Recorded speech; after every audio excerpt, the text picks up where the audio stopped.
a long history of attacking women, yet he was free to kill again. He never should have been on the streets. Lewiston, Maine. The killing of Kimberly Dobbie happened in broad daylight, on the sidewalk near a laundromat. That was rare. The accused, Albert Flick, was of an age at which even hardened wrongdoers tend to age out of crime. 76. Ad choice advertising and red invented by teens, and while the fact that Flick had murdered his wife nearly 40 years earlier may make him sound dangerous, convicted murderers are actually the least likely criminals to reoffend. But Dobbie's killing has left many in Lewiston wondering whether more could have been done to protect her. Law enforcement has struggled for decades to find ways to identify and protect the public from people who have served their time, but have a pattern of repeated violence. The problem is particularly acute when it comes to violence against women or intimate partners. Advertisement. After Flick was released from prison for killing his wife, he was found to have assaulted or threatened women on 3 separate occasions between 2007 and 2014. Had he been imprisoned longer, as a prosecutor recommended at one point, or remained on probation, the authorities might have been able to keep a closer eye on him. But Flick had served his sentence and had the right to live freely. By 2018, Flick was off the radar of law enforcement in the communities where he lived and spent most of his time. He was screaming for attention from the criminal justice system, said Mark Wynn, a retired Nashville, Tennessee, police officer who is on the board of the National Coalition Against Domestic Violence. The question for us in the criminal justice world is, what are we prepared to do to stop that attack and potential murder? In 1979, Flick was living in Westbrook, Maine, and working at a donut shop. His wife, Sandra Flick, served him with divorce papers, and had the police escort him out of their apartment. When Flick came to get his things, he brought a jackknife. Sandra Flick's daughter from a previous marriage, Elsie, hid in a bedroom and watched as Albert Flick bent her mother's arm behind her back and covered her mouth with his hand. The daughter fled the apartment. When a neighbor went up to check on Sandra Flick, he saw Albert Flick on the stairs, covered in blood, and found Sandra Flick stabbed 4 times in the neck and chest, and once through her heart. Advertisement. Albert Flick was convicted of the murder and served 21 years. But the violence continued after his release. He was convicted of punching and stabbing a woman, who a prosecutor said was a girlfriend, with a fork in 2007, and of assaulting and threatening another woman with whom, the prosecutor said, he had a sexual relationship, in 2010.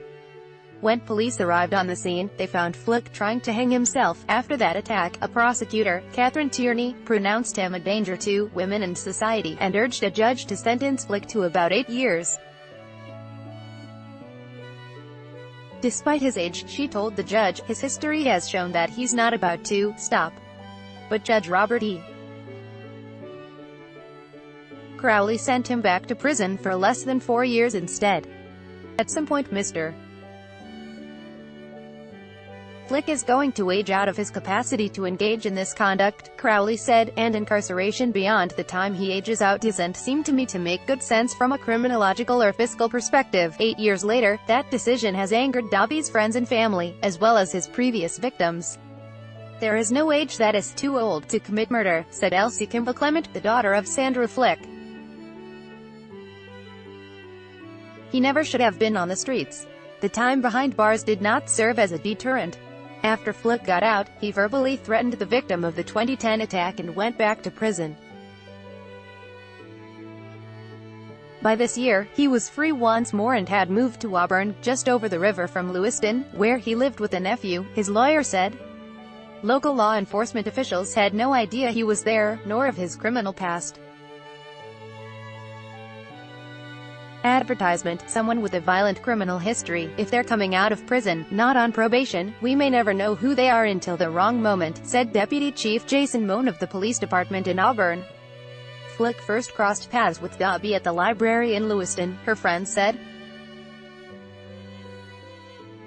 Dobbie, the mother of twin 11-year-old boys, was homeless and living in a shelter, and the library was one place she went during the day, when she was required to be out of the building. Flick offered to buy her sons the healthy lunches she could not always afford. "She was just plain out of money," said Catherine Cormier, a resident at the shelter who grew close to Dobby, "and any mother's going to accept that. Soon, Flick became her shadow. Hunched and hard of hearing, he turned up everywhere she went," Dobby's friend said, winding his way around the library shelves or appearing near the bus station while she waited there.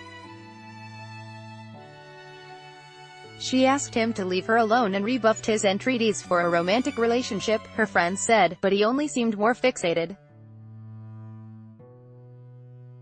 Dobby, 48, was born in the verdant Boston suburb of Concord, and worked as an assistant teacher for about a decade. She moved to Maine when she was unable to find affordable housing in Massachusetts and wanted to strike out on her own, her mother said. Her friends described her as energetic and positive, the kind of mother who kept whole wheat crackers in a bag for her sons and went searching high and low when one of them asked for a textbook on World War II for his birthday. The family had finally gotten an apartment of their own, outside Lewiston.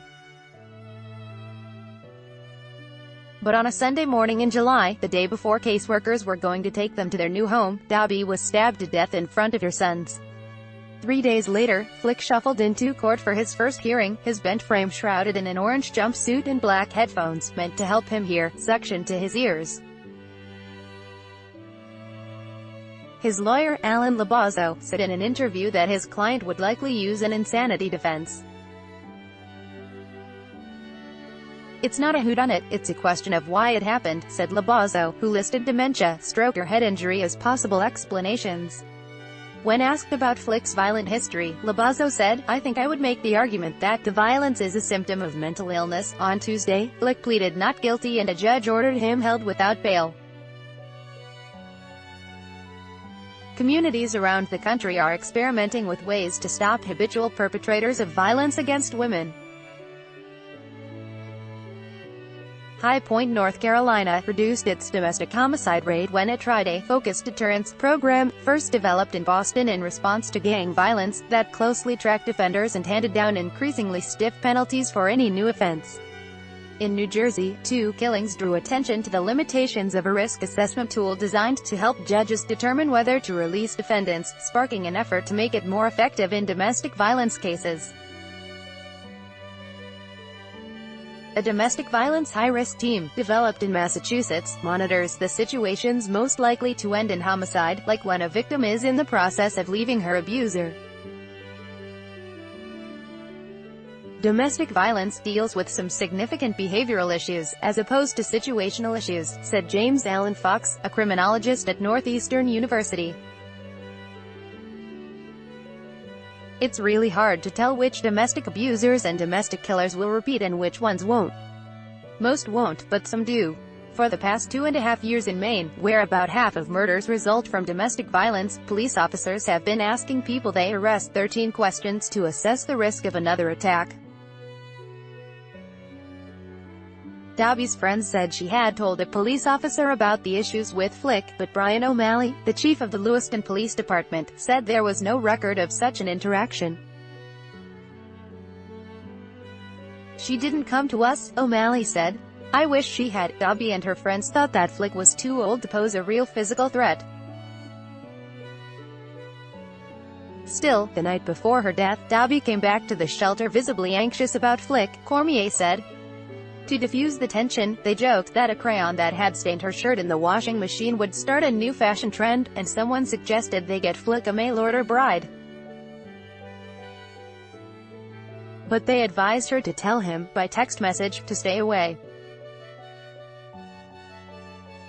That Saturday night, it was, "You know, no matter how meek this man is, these things can turn very fast," Cormier said. "We did not expect it to be within 10 or 12 hours. By Taboola sponsored links, promoted links. You may like Vikings, free online game. Play this for 1 minute and see why everyone is addicted. Vikings, free online game. Under the new paper Mathather responds to Joe Lowe's comments about 1MDB linked Yatha. New paper und wa fashionable, sexiest camo wedding dresses fantasy according to Mana Fashionable und Bebel. Say hello to the app which gets you speaking a new language in just 3 weeks. Bablindo Throne, free online game. This free game will make you stay home throny. Free online game und Top Man Fun 10 most breathtaking highways of the world. Top Man Fanundo.